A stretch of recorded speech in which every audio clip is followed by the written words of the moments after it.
Welcome to the TSP, the debate. We'll remind you of the rules, so we can only pick players that we've seen during our following of the club, and they have to fit within the 4-4-2 system. Now, tonight we are selecting 2 centre-backs and 2 wingers. Got a bit of a job on, Charlie, don't you think? Yeah, like we said on the last episode with the players we had, it's going to be real difficult throughout this whole lineup trying to pick a favourite or best 11. But we'll give it our best shot and let's see if we have any that match. Now, it's going to take into consideration, what players have done with the club, appearances come into it. It might be things they've won. It doesn't mean if we've got a player that hasn't had many apps but is an absolute superstar, they're not going to be in that 11. So it's going to make it interesting. Probably a bit of a balance. So we've got 5 centre backs to discuss. Now there's 3 that were on the fringes. We're going to mention haven't quite made it, but good centre backs for us. The first one's Leo Roger. 122 appearances for the club, no goals. That was between 95 and 2001. Now, he came through our youth ranks. I don't know if you remember, Charlie, but when he finished football, he went into amateur boxing, lost 3 matches and kind of retired. So that was the end of him. But I thought he was a decent centre-back in his time. Yeah, he's, he's quite a physical player, isn't he? He's quite a, strong centre-half.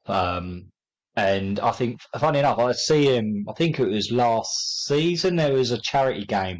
I forget what it was for, and I think he actually played in. Testimonial, I think he was playing in. Yeah, there was, and there was one as well. I think it was played at Canvey. I can't think what it was about. Kev played, Justin Rees played, and Leo's, but that's a loose term. Justin played. Well, I say he played.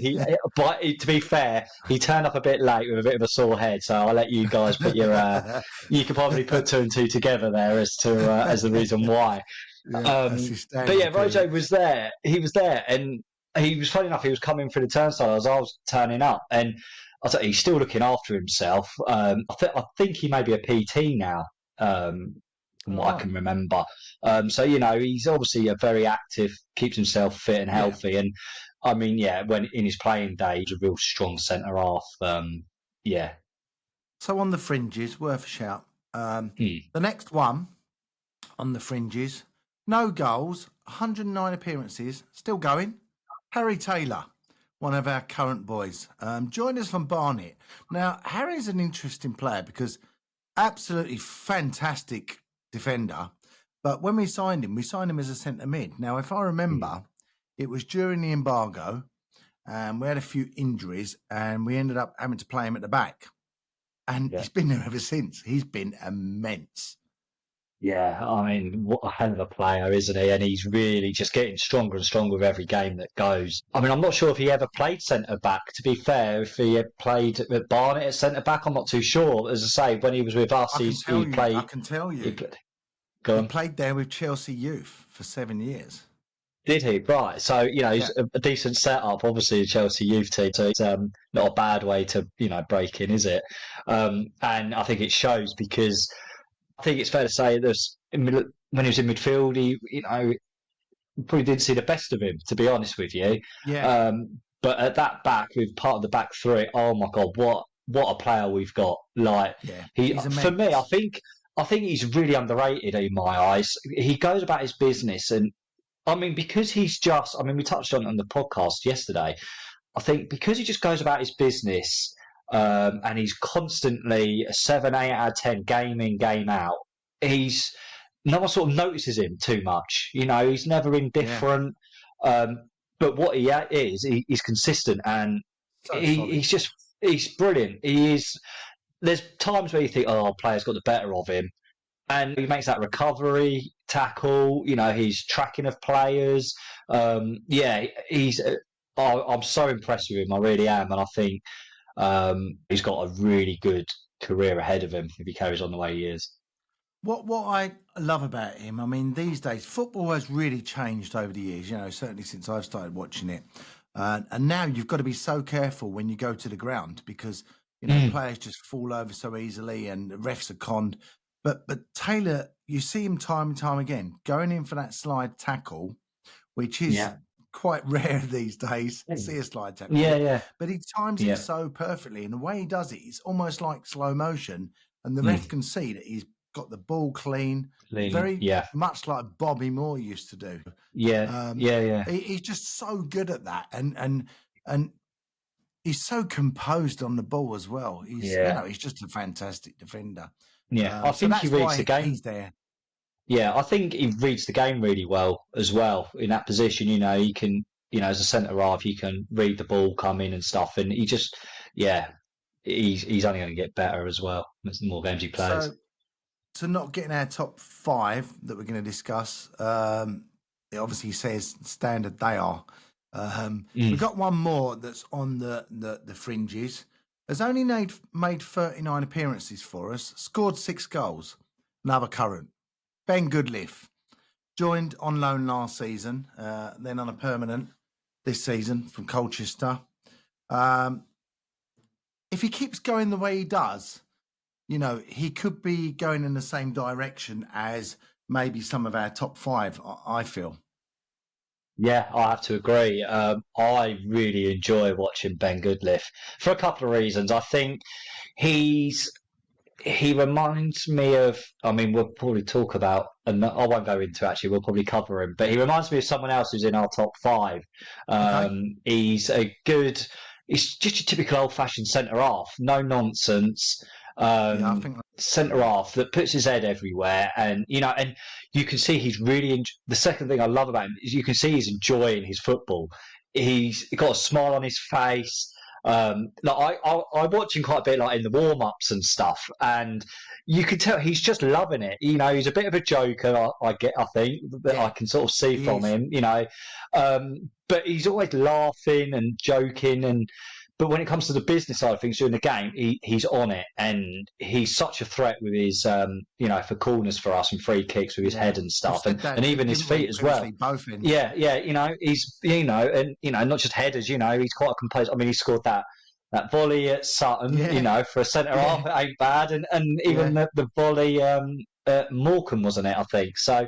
He's a very good player, and I think he's brilliant. He'll go on to make fair few more games for us, that's for sure. And I wonder how many goals he will finish with this season. Getting the whole season with us, if he stays fit.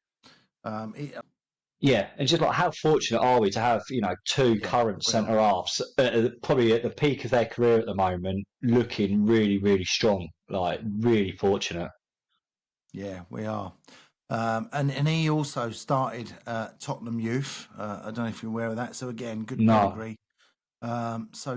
So those guys just miss out, not to do with their ability, but the 5 we got, I mean, wow, this is going to be an interesting task. So we did say before we started, we're going to, as we do them, we're going to put them 1 to 5, and then we might change that and see where we come up with at the end. We obviously need 2 to pick from.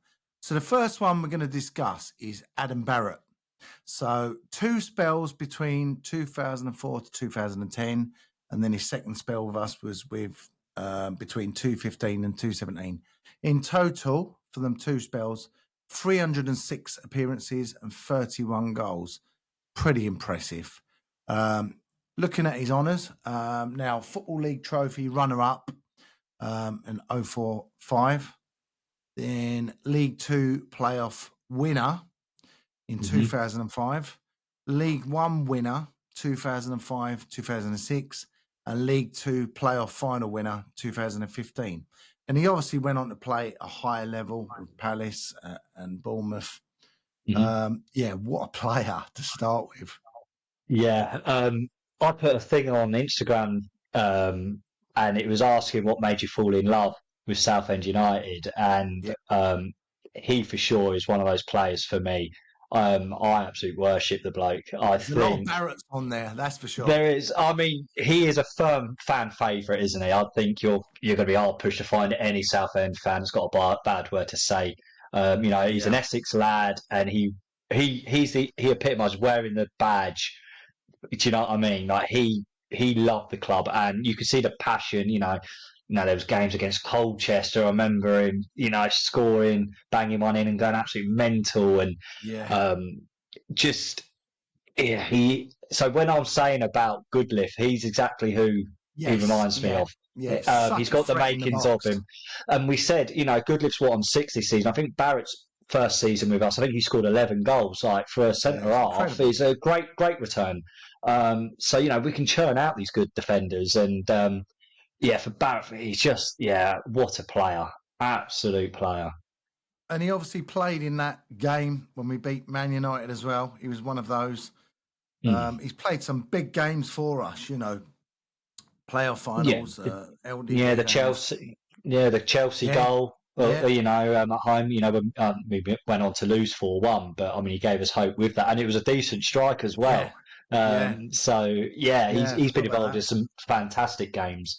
And then it's good to see, he's gone obviously into management now, hasn't he? He was at Millwall for a bit. I think he's now Cambridge assistant. I think he's trying to sort of find his way and, become first team coach himself eventually. So it's great to see that he's still involved and, he's got a lot to give as well. So we've got to find a place for him in our top 5, obviously, somewhere. Isn't it? He's a clean slate at the moment. For me, he's going straight in at number 1. How about you? Yeah, straight. It's a no-brainer. He's straight at the top. It's going to take some beating to get him off, I think. He is. But it's a strong start, isn't it? It really is a strong start. Really is. Yeah. Is it all downhill from here? Let's see. Maybe not. There's some good players. We are going to be pushed, I think, on this. We really will. So the second player I'm going to talk about is John White. Now, he's had 2 spells as also. He first came to us 2009 on loan from Colchester and then joined permanently 2013 to 22. He was with us. In that time, made 248 appearances, scored 8 goals. Captain of that playoff final win, 2015. And I've got to say, really nice guy as well. An absolutely terrific guy. Great captain, respected by a lot of the players. John White. Yeah, again, another player that I really enjoyed watching. He was involved in some great occasions with us, as well as some of our darkest moments as well. But again, a Mr. Reliable. I know near maybe the end of his sort of playing career with us, he was sort of plagued a little bit of injuries and that. But he still remained with us, and it's good to see that he's still involved with the club as well. I think he's part of the community foundation, isn't he? And so it's good that again, someone with his quality. He's played a lot of games. He's got a lot to share with the youngsters coming up and that and knowledge. So and again, another really good centre half to pick. So where are you going to place him? I'm going to place him at number 3 because I think it's going to get difficult. We did say at the end we can move people about. It's 3 for me. So for me, I will just put him at 2 purely because I'll get to find out who else we've got coming up. So I'll, as you say, we can shuffle around. So I'll go Barrett 1 and White at 2 as things stand. So number 3, you won't remember this guy, probably haven't seen him, but I'm going to talk him up. Dave Martin, not the goalkeeper. Obviously, we're doing centre backs. Dave Martin now, he played when I first started coming to watch. He was with us between 86 and 93. Now, if you compare the stats, John White, obviously 248 and 8 goals. Dave Martin, 221 apps, 19 goals. He was another one. Absolute monster at both ends. Certainly, at corners, but not just corners. He was a great player. And he was a player, actually, that could play in midfield as well. Very good player. 3 promotions with us. He also scored in the 3-2 win when we played Tottenham with that full team with Gazza and Lineker. He scored the opening goal. Yeah. Again, header. Unbelievable player. Yeah. Obviously, promotion to Division 2. So 1991, we won the league and got promotion to Division 2. And that was the Championship. Yeah. Not the Division 2 then. Not the current as we are. Now. Yeah. So into the Championship. So England youth, an absolute terrific player. I don't know if you know much about him. No, I'll be honest with you. It's a little bit before my time, so I can't really comment too much, to be honest with you. But it's support of him. Yeah. So you just shouted out some of his statistics and his goal returns, and it's quite a decent return for a centre half. Was it 19, 20 odd goals? So 19 in 221 and 3 promotions. Yeah. So he's obviously had a very successful career with us, so yeah, rightly so. Obviously, it's not just about me; it's about everybody in who's seen him and that. So yeah, it's rightly so that he gets his mention, and yeah. So where are you going to place him? I'm going to put him at number 2 because I do remember him. For me, he was another Barrett type player. Yeah. Okay. What he achieved. Yeah, I can't argue that. Obviously, I've got number 2 already taken with John White, and I will just carry on with my current theme, discussing each player and judging them on that as we discuss them. So I'm going to put him at 3, purely because of my lack of knowledge, I guess. That's reflection on him as a player. Well, it doesn't mean he's going to stay there necessarily, because there's still no. There's a couple more to come. So the next one is Spencer Pryor. 2 spells with the club also. First of all, between 1989 and 93, and then second 2004 to 2007. Now, he had 210 appearances, 5 goals. Initially came through our youth system. Looking at his honours, League 2 playoff winners with Barrett in that team. League trophy runner-up to 2004, 2005. And looking at his career when he went on, played in the Premier League with Man City, Norwich, Leicester and Derby. Very successful career. He completely had sense because he moved to Australia after he retired. Yeah. And he's had several management roles since then, including Australia assistant manager, manager of Thailand, some real unusual appointments as well. But yeah, he was a rock, wasn't he?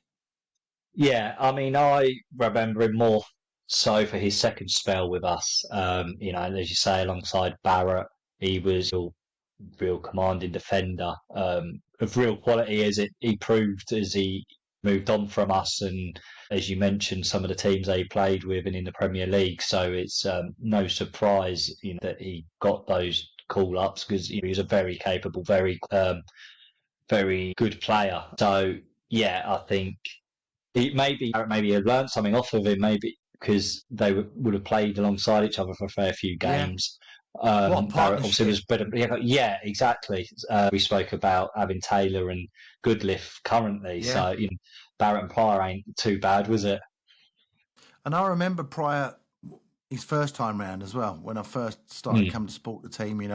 They had the likes of Tilson and Crown and Ling and Sammy and Pryor as well. It was Dave Martin and Pryor. I mean, they were just immense. Yeah. So I mean, great centre half. Another one. Just where we're going to put him now. He's not that different from John White's stats. John White was 248 appearances, 8 goals, and got a promotion for the playoffs.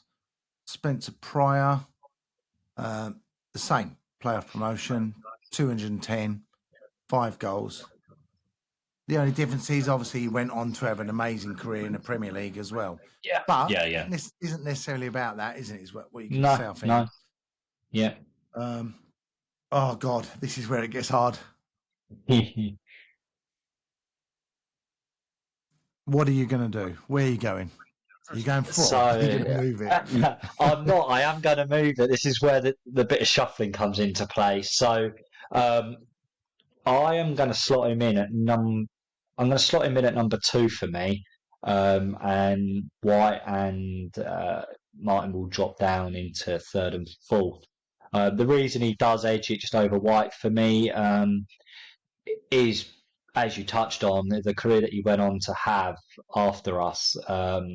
And he had some successful times with us, and the partnership he had with Barrett, it was really enjoyable. It was, a really successful partnership. So yeah, he gets my 2nd position.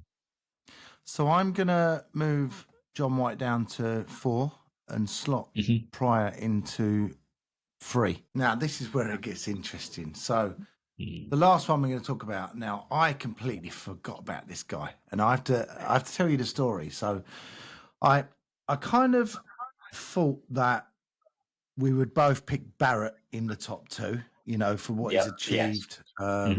Just immense player, won honours, scored lots of goals, brilliant defender. And I kind of thought that we might have a bit of a dilemma about who the other one is going to be. And I kind of thought, well, I know the strengths of Martin, and Charlie doesn't.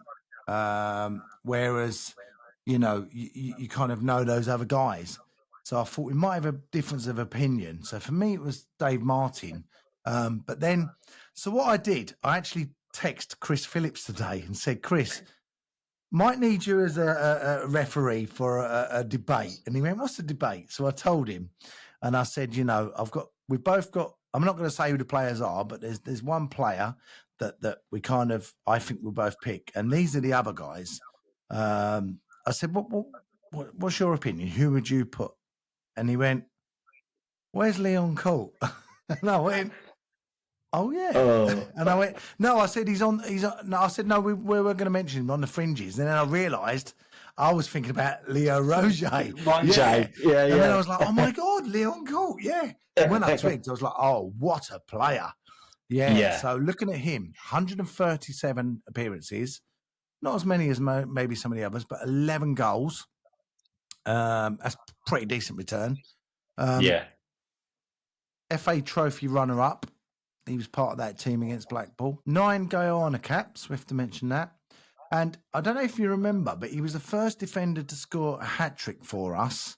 And that was against Boston. And I think he's the only one since. I'm not too sure.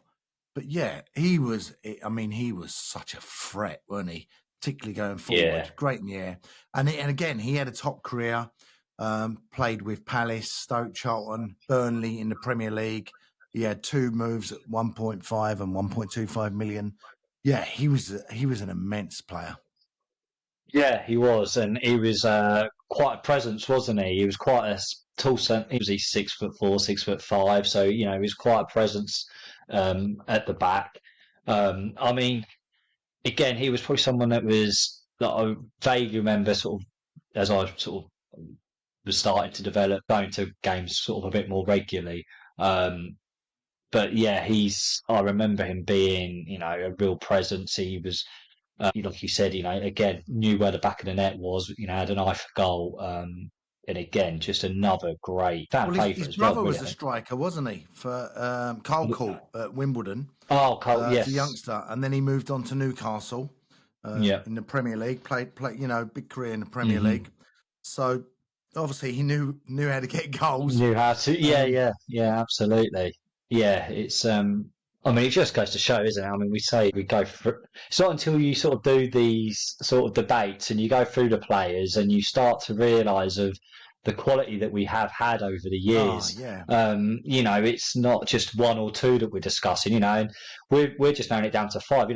There's plenty more that we could have done. Do you know what I mean?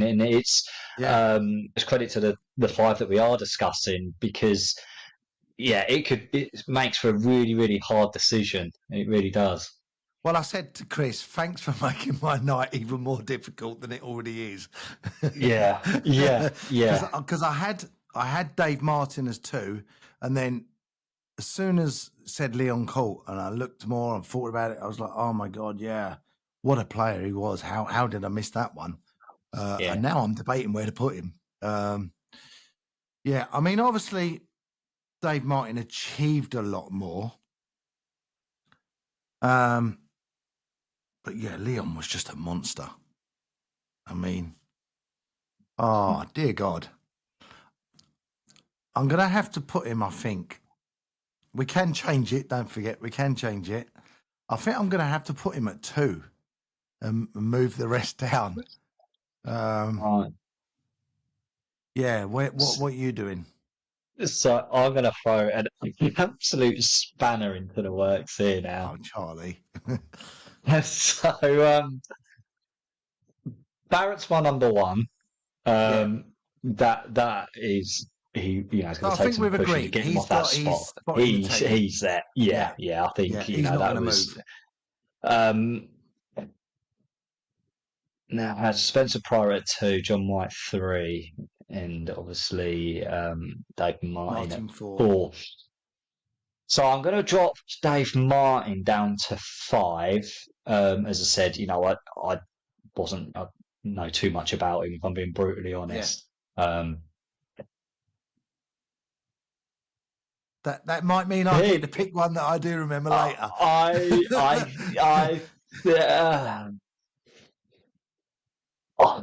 God, it's not easy, is it? I'm gonna put Court in at 4, which may shock you. Wow. But it's just purely because of maybe it's the age I am, and I probably know the others a little better, and I've seen them. Yeah. And as I say, Spencer Pryor's career speaks for itself, what he went on to do, and then John White, he's a player that I saw regularly, so that's what, he's at 4 for me, which makes a very difficult for our second totally spot. Messed with my head. I know.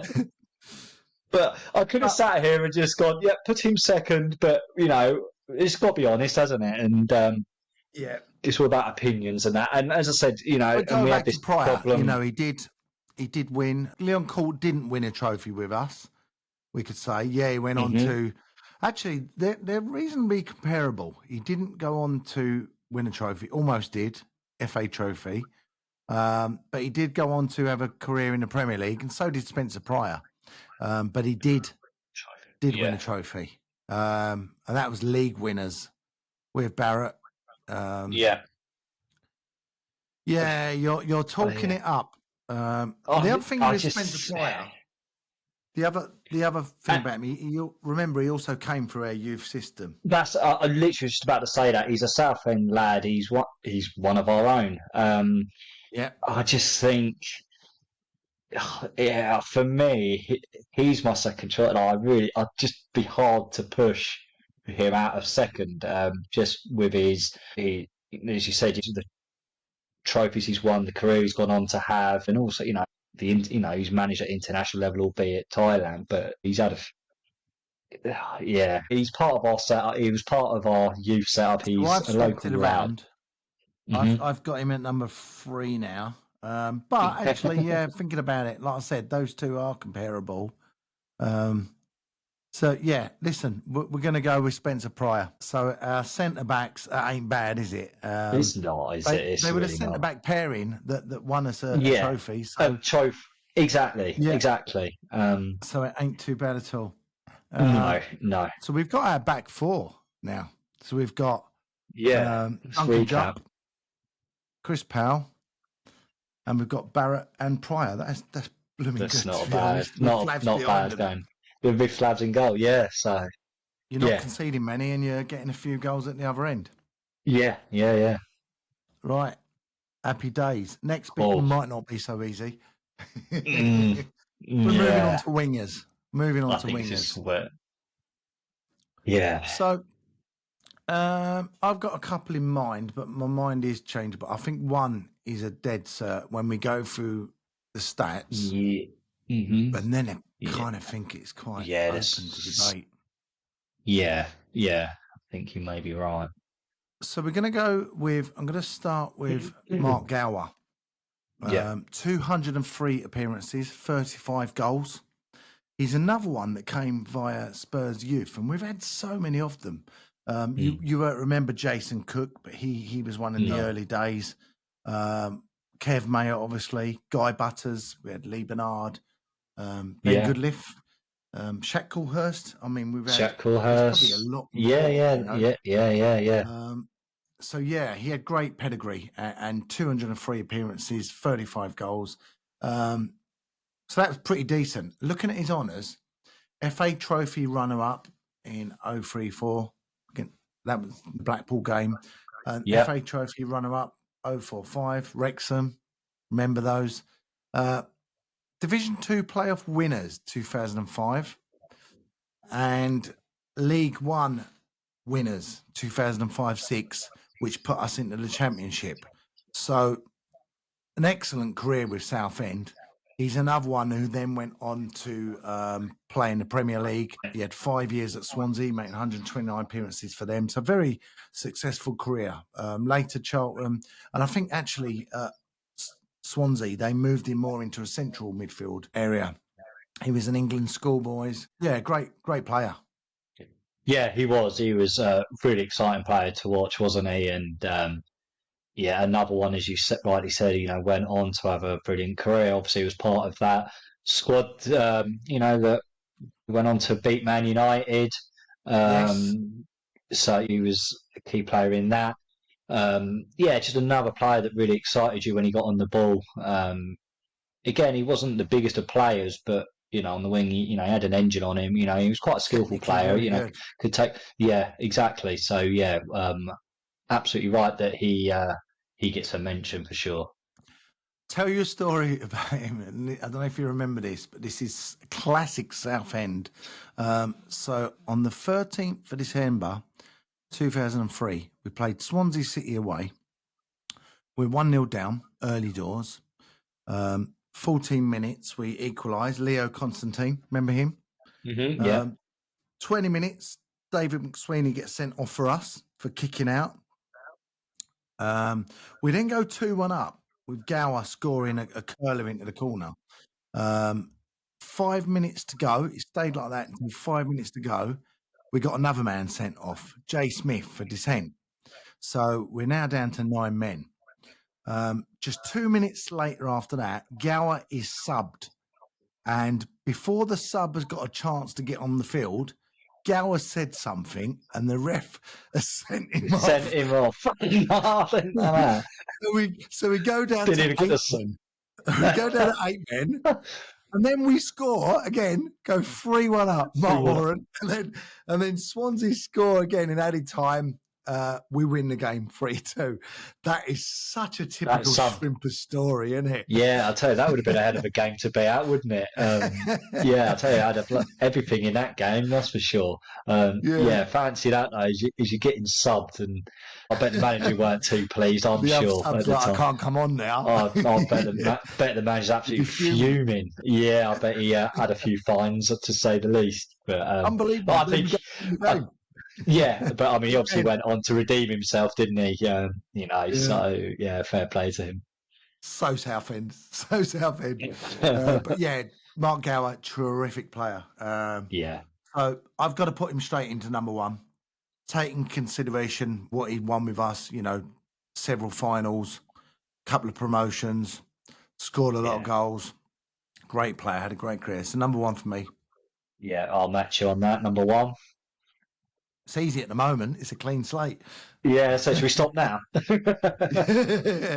Well, we need 2 wingers, so we need. I know. Although we're quite good going down to 10 men or 9 men. Sure, so we could just leave it at that. Go with 10. Yeah. Leave out the centre midfield as well. Yeah, move on to strikers. Yeah. Right. So the second one, he was one of my all-time favourite players. Like we said, it isn't always going to be about the amount of appearances or promotions and cups and stuff like that, because there wasn't so many of them.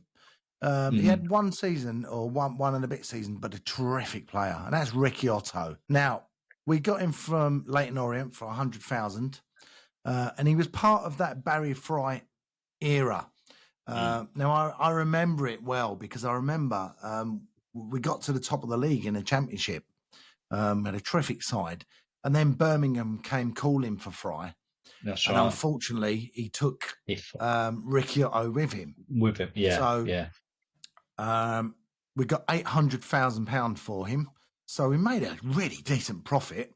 But which meant he only made 64 appearances, scored 17 goals, and he was just a brilliant player. Yeah, it's funny, isn't it? Because when he would have been playing in the sort of mid-90s, wasn't it? Was it around the mid-90s he had his career with us? Yeah, 93, 94. Yeah, so it's strange, isn't it? Because I sit here and I talk about players that I don't really remember, or I was too young, and this, that, and the other. And it's strange with Ricky Otto because he would have been a player that was playing at a time when I was still quite young. Um, but it's odd how certain players you still remember and remember about, and he is one of them. I mean, I touched on it before, the story regards Chris Powell with, when I had like the autographs signed on, the postcards and that, and Ricky Otto was another one who I had signatures of and stuff and posters as a boy. He was, very distinctive, wasn't he? He had his dreadlocks, and he was a real flair player. He was so. It was probably the first player that I remember seeing. Oh my god, he's like a flair player, I suppose you would describe him. He could take players on. He was full of tricks, and I mean, he scored some absolute amazing goals for us. He liked to tackle as well. He did. Tackling. Yeah, absolutely. And what was great was that he got involved in the recent, was it the shirt review? I can't remember what it was. There was something that he did with the club as part of so, rightly so, because, he's a real character, and, he was a brilliant player. And although, I was maybe too young to sort of have real standout memories of him, he's someone that I've always been aware of. Like, if anyone sort of says to me about a Southend player back, when I was younger, it would always be Ricky Otto would be the person that I would talk about. Now, he had an interesting past before Southend and an interesting current. So, prison 5 times. I think it's for burglary, petty theft, that kind of thing, if I'm correct. He became a probation officer later on after football, and then became a Christian. He's now that's right. He's a pastor, isn't he? Pastor, yeah. What a turnaround career. Yeah, it is. Southend in between. Yeah, I mean, I think it's on X. I follow him. I think it's on X, and he pops up every now and then. And as you say, he's a devout Christian now, isn't he? And which fair play to him. He's doing, exactly, and what a career and stuff. So it's great to see that he's he's still around and doing well, and I love But no, I'm sure he's learned from his and it was great younger that he days. got involved, as you said, in that promotion video as well. Yeah, it was. Great name back again. It was a shame not to see him with his. It was a shame not to see him with his dreadlocks, though. That's how I always remember him. I just, when I see him short hair, it was a bit of a what's happened. But I mean, look at me. I mean, your hair goes, doesn't it? So. But I mean, obviously, no honours with us. He wasn't there long enough. Could have been if Fry had stayed. The Premier League. But he was a great player, and 700 grand profit is not bad, really. It's not too bad business, is it? And, back then it would have been a lot of money as well. Yeah, it was. Yeah. So great player. So where are you going to place Ricky Otto? He'll go into second for me. Just behind Gal for now. It's it speaks for itself, really. So our third one is Michael Kitely. Now, he had 2 spells with us. He came through the youth between 2002 2005. Only made 13 appearances, but then had a very successful career with Wolves, Stoke, Burnley in the Premier League. And he returned to us 2017 to 2019, made another 60 in total 60 appearances, 7 goals, 7 England under 21 caps, which I think is great status for Southend that they produced a player for the youth to reach that level. Won the championship with Wolves, got promoted to the Premier League, and was in the PFA Championship Team of the Year. So, a really good player. Yeah, absolutely. He was again another player that I remember quite well with his time with us on both spells. And it was good to see that when he did go on to Wolves, that his career continued and got stronger. Really, as you rightly say, went on, to play a fair few games in the Premier League, across a few different clubs. And his honours, you've mentioned there in terms of what he achieved in the championship, and the fact that he came through us. And rightly so. England under 21s. You look at the calibre of players that come through the 21s to then break into the first team. The fact that he's managed to secure 9 appearances, should I say, it's credit to him and rightly deserved. So I'm gonna. Yeah, oh man, here we go. It's very tricky. I'm going to place him at number 4, and the reason I say that, I would put him at number 3. For me, his mainly successful career was with, Wolves in the Premier League. Yeah, it's not to say he wasn't great for us. He was a good player, but hasn't got that same kind of status, I guess, as Ricky Otto.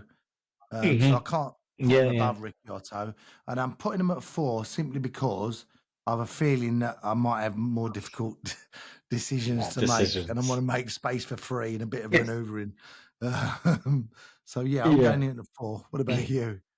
I will slot him in at 3 because why not? You can have the problem. I'm trying to make life easy for myself. But I think I will have to agree with you that there's every chance that his position may sort of drop down the pecking order. But it's, as you say, it was more so for his career away from us, like you say, where he really sort of flourished with Wolves, and fair play to him. So I can't argue with that. A good player when he came back. I have to say, decent player. Oh yeah, Not quite. I don't think at the same levels as Gallagher. No. And certainly not the Flair. Now it might be that we end up going with someone who's had an amazing career with Southend and a Flair player. I think there's a bit of room for both. Listen. So Ricky Otto's place is under threat if we do go down that road, because the next man, I'm sure you would have heard of as well, didn't have a brilliant career after he left us, but was absolutely immense when he was with us. Made 157 appearances, 33 goals between 90 and 96, and that's Andy Answer. Yeah. He. I'll be honest. He's one of these players again that I can't really remember too much about him, if I'm being brutally honest. I hear a lot from other fans. He's thought of in very high regard. He's obviously he done very well for us when he was with us, but again, he's a player that I can't really comment too much about, if I'm being brutally honest, because I don't have many sort of memories about him, if I'm honest. So I'll tell you a story about Andy Answer. So at that time, one of those seasons that he was with us, I was playing in a team in Brixton, and they didn't have their own kits. We had to take our own shirt. They played in blue, so I had a Southend shirt, and it was the shirt that we were wearing at the time, and the high tech one of my favourite all time kits. But they said you got to put a number on it. So straight away I was number 7. So I was like, Andy Answer, number 7. So still got the shirt with a number 7 on. What, just drawn on, was it? No, stuck on, obviously, printed on. Oh, okay. You did have, we didn't have names back then. We didn't have if we did, people would be looking at me going, he's not answer. He's definitely not an answer. Like an answer. And I didn't run like him either. Actually, I weren't a bad runner, but yeah, he was a lot better player than me. Quicker. Yeah, he was a terrific player, absolutely terrific player, I've got to say. One of those typical wingers. He was a bit like Ricky Otto. When he was on the ball, the crowd stood up and you knew something was going to happen. Something was going to happen. Exciting player. Brilliant player. The question for me, though, does he out Ricky Otto? He played a lot more games. I'm going to have to look at his stats again. 157 appearances, 33 goals. No honours. Like I say, he went on to play many clubs after us, not particularly successful clubs. Ricky Otto obviously did. It's comparable. I think Otto maybe just shades it. So I'm going to have to slot Andy Answer into number 3. Okay. I'm just looking at some bits on Andy Answer when he was with us, so it would have been sort of early to mid-90s. So good. So it's interesting. I've literally got him up. I know you can't believe everything that's on Wikipedia. However, it seems that he's gone into acting as well. So I don't know if that was so I don't know at what stage he started acting, if that was prior to football or after, but little interesting fact there on him. Maybe he needs to give Dallas a few lessons how to diet. yeah. For me, this is probably a slightly easier decision than it is for you, I guess, because you've seen him and you've got that predicament. Again, for me, similar with Dave Martin, it's a player I don't really remember too much. I know that Ricky Otto played earlier than him, but I've got memory. For some reason, I have memories of Ricky Otto. For me, I'm going to put Andy Answer in at 4 for me. Okay, we've got 2 left. Now, this is one, again, you won't probably remember. Very good player. Martin Ling, 136 appearances, 30 goals between 86 and 91. So when I started, he was towards the end of the time, his career when I started watching him. But he was a huge provider for Crown and Tilson. Big player in that team. Big career with Leyton Orient after us, 148 appearances. Manager of Swindon and Orient. And his son, you might have heard of his son, Sam Ling.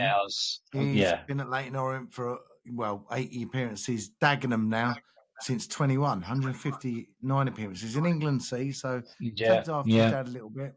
Yeah, he was another one of those tricky kind of wingers. Dependable. Yeah, decent. Very decent player. Yeah. Obviously, again, a player that was probably a bit before my time, but obviously you look at the stats there, 30 goals, was it 136 appearances, so not a bad return, for a winger, and I'm sure he would have made more than I was literally just about to say that. He would have made a lot more goals on top of that, so obviously a very established player when he was with us.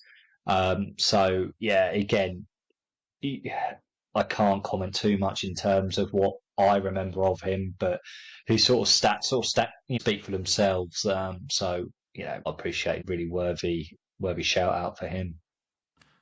So I'm gonna put him into. I don't think he was as good as Otto and Answer. I'm gonna put him above Kitely, knock Kitely down to 5, and slot him in at number 4. Okay, so we've got, is it a top 6 on this one we've got, isn't it? Yeah, got another one. So I've got what, spots 5 and 6 still open to me, haven't I? So I'll put him in at 5. I think I'm putting him just behind Answer, because although I say I speak to people and I vaguely remember the odd bit about Answer, whereas Martin Lee, I don't really have any sort of memories. So the last one is Chris Waddle. No, it's not. That would have really messed things up, wouldn't it? Yeah, he never played for us. No. A decent winger that did play for us. winger, midfielder. Steve McLaughlin, 159 appearances, not so many goals, 20 goals, decent return still. Joined us from Forest after loans with Bristol City, Notts County. Then got a loan with ourselves and joined us. Probably most famous for that Sunderland goal, the winner to keep us up. Honours, playoff final winners in that 2015 team against Wickham. What do you remember of him? I didn't see too much of him, to be honest, because that was a time wasn't following Southend as much. But yeah, I mean, he's a decent player. Yeah, so for me, it was a time where I think it might have been when I first had my season ticket. So I remember seeing him a fair bit. And I actually really enjoyed watching him. I believe, was he left-footed? I think he was. Might be mistaken. But he, again, was another player that when you mentioned earlier on, I think it was at Anstey said, and like, when he got a ball, you knew they were going to take players on. And McLaughlin, for me, was a very similar player. That you knew that when he got that ball, he was going to run at defenders, put them on the back foot, and he had some flair about him, and he had a hell of a free kick as well. There's several free kicks that he scored. I remember there was one, I can't remember when it was. I think we were something stupid like 3-0 down or something, or 2-0 down at half time. And I think he ended up scoring, it was either an equaliser or the winner with this free kick. Absolutely thumped it, put his foot right through it, pretty much split the wall in half and, burst a hole in the back of the net with that much force.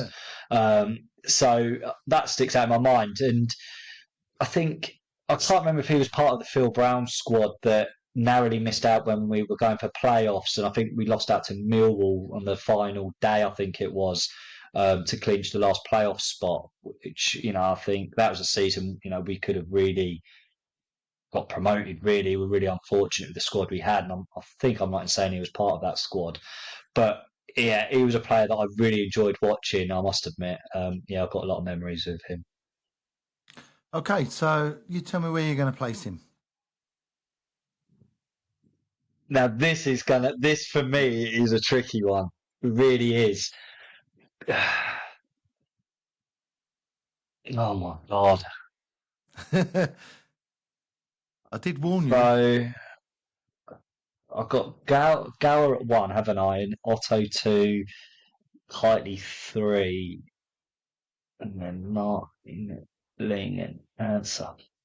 Oh my God. Jeez. I'm